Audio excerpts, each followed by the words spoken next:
عرض سلام مجدد همه دوستان عزیز. همونطوری که قرار شد امروز قراره مدل سازی رو انجام بدیم.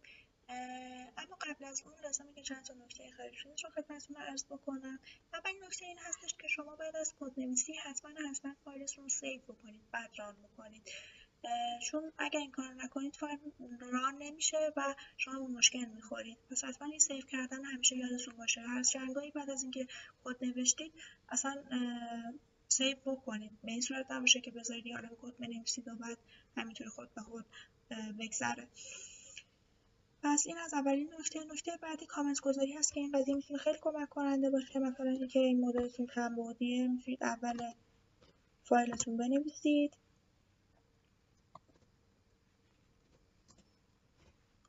همون تبتون فریمی هست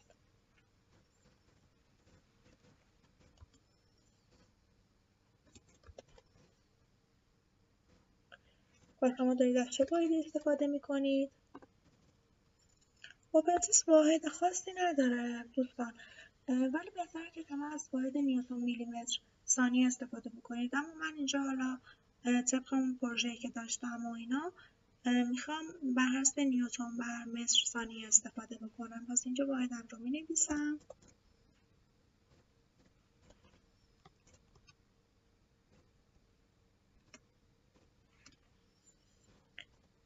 و دستور بعدی دستور وایپال هستش.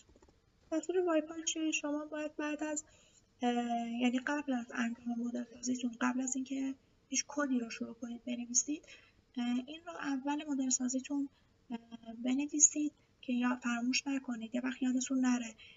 اصلا وایپال رو واسه چی می‌نویسیم؟ این یه دستوریه که واسه از بین بردن تمام چیزایی که توی دامنه معرفی می‌کنیم استفاده میشه. پس شما اینو حتما باید بنویسیدش. و دستور بعدی میرسیم به اولین گاممون که تعریف ابعاد مدل هست. ابعاد مدلمون با چه چیزی حالا تعریف میشه؟ با مدل بیسیک بیلدر. بیسیک بیلدر بیش با یه بزرگ هستش، همونطوری که اوپنسیس به حروف بزرگ و کوچیک حساس هست. شما این رو باید دقت کنید.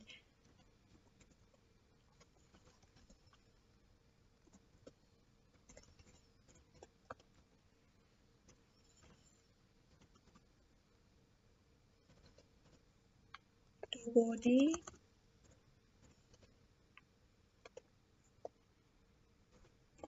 و 3 درجه آزادی. پارامتر بعدی که ما داریم تعریف پارامترامون هستش که اینجا حالا می‌نویسیم دیفاین پارامتر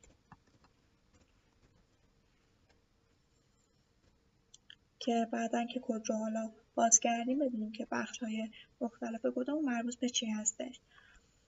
خب پارامترهای ما منظورش حالا چی هستش؟ منظورمون حالا تعداد طبقات هست، تعداد دهانه‌ها هست، ابعاد سقفمون هست و ابعاد دهانه‌هامون هستش. اینا رو بهش معرفی می‌کنیم و با دستور ست شما میتونید این رو بهش معرفی بکنید.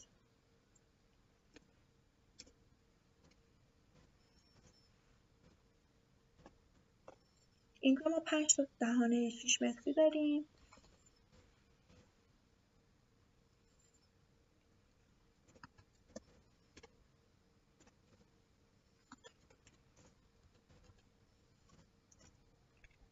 که ارتفاع طبقمون 3.2 متره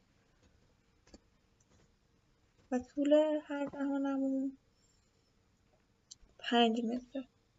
6 متر 5 تا دهانه 6 متر. و به این صورت شما پارامترها رو هم تعریف کردید. و اما قسمت بعدی که ما میرسیم به قسمت تعریف گره ها و معرفی گره ها. زمانبر هستش که توی ویدیو دیگه من نمیتونم براتون این قسمت رو ضبط بکنم. انشالله توی ویدیوی بعدی من این بخش رو هم براتون توضیح میدم و ویدیو رو براتون آپلود خواهم کرد. خیلی ممنون از همراهیتون.